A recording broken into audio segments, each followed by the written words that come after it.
No niin. Tämä näitä, missä tarvii napsaa, jos tekemme hakemus ITK-liito. Ja sitten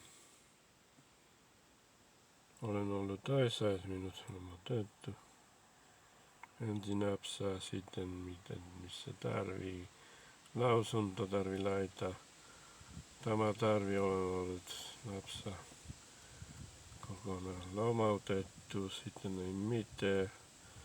Sitten lisää tulla tiedot, missä on jos haluaa. Tämä tarvii napsaa, vahvistaa. Ja sitten tulee vihreä, jos tulee päivä aika. Ja tarvitaan napsaa. 12. heinäkuussa. Kiitos.